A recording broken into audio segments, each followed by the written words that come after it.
Before Shah Jahan, Akbar and Jahangir also were big supporters of the art and architecture. The architecture of the Akbar's period is known as a strength made elegant and graceful by its rich decorative work, which reflects many traditional Hindu elements. One of the significant examples is Delhi Gate, which was built between 1568 and 1569 to the western side of the fort and served as the principal gateway of the fort. After that, Mughal architecture during Jahangir echoed the impressive styles of the Islamic architecture. One of the most remarkable buildings produced during the earlier years of the Jahangir's regime was his father's tomb. This tomb is considered as a transaction between the older architecture with that of the new, which was indeed the stylistic feature of the Mughal architecture during Jahangir. Shah Jahan and his reign. Shah Jahan got the Mughal throne in 1628 and managed to keep it until 1658. He is the son of Padishah Jahangir and the grandson of Padishah Akbar. Although he had reigned in the mid-17th century crisis, he had a very successful reign and the Mughal Empire was at the height of its power. He also increased the Mughals' revenue from his father's reign. He married Mumtaz Mahal in 1612. He had built the famous Taj Mahal for his beloved wife's honor when she died in 1631. He died in 1666. His reign ended before of his death because of the succession crisis that happened between his sons from Mumtaz Mahal, and he spent his last years imprisoned by his son Aurangzeb. He was a supporter for art and architecture, just like his father and grandfather, and helped build many significant constructions with a unique style. Shah Jahan has been called Prince among builders and engineer king on due to his love for architecture. Important features of Shah Jahan's buildings are no parallel in symmetry of design, a great variety, cities, forts, gardens, mosques, and places, etc. He did not focus on just one type of a building. They are located at different places like Agra, Ahmedabad, Ajmer, Delhi, Lahore, Kabul, and Kashmir. Shah Jahan's buildings display a synthesis of Indian and foreign architectural style. Shah Jahan's buildings are mostly built with white marble in place of red stone. White marble was a favorite building material. However, marble is a material which is not seen in early Mughal architecture. It brought from Rajasthan. The use of double dome, the recessed archway, inside the rectangular fronton, park-like surroundings were all favorite devices of Shah Jahan's period builders. Important architectures that had built in Shah Jahan's reign. Taj Mahal.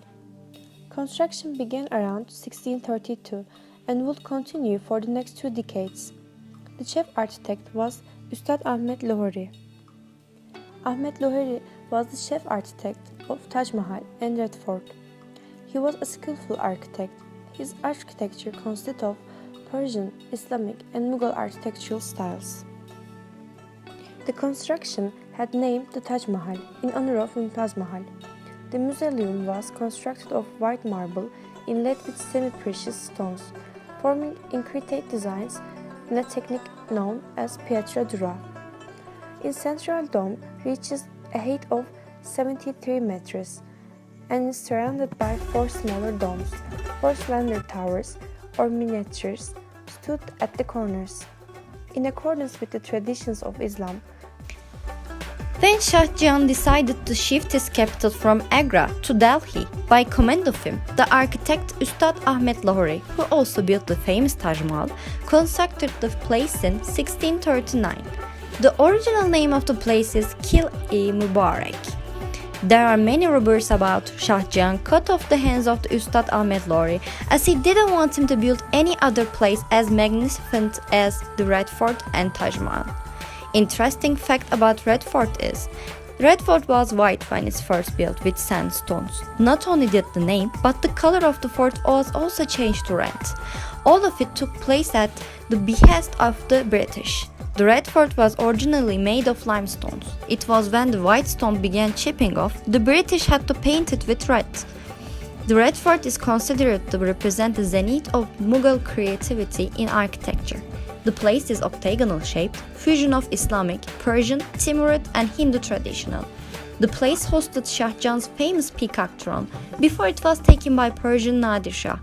The fort was pillaged of its artwork and jewels during Nadir Shah invasions of the Mughal Empire in 1747. Most of the fort's precious marble structures were subsequently destroyed by the British following the revolt of 1857.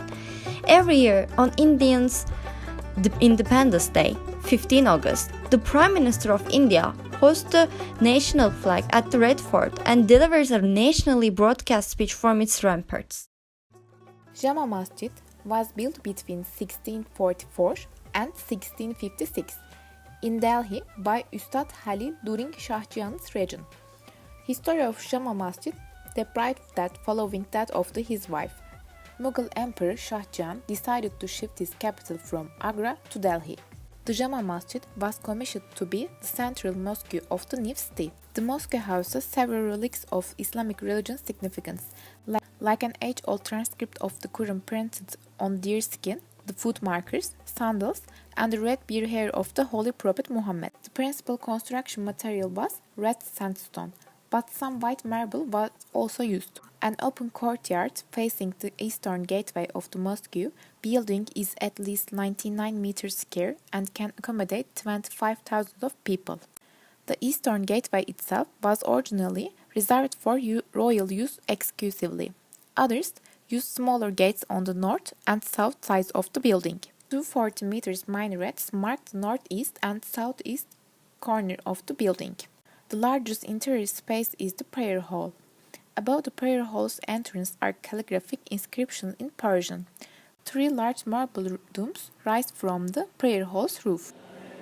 Shah Jahan was a very important emperor for Mughal architecture history, and even though he had built many artifacts, we presented the most significant ones, namely Taj Mahal, Red Fort, and Jama Masjid, and explained the reasons for why did he had built them with his unique style of construction.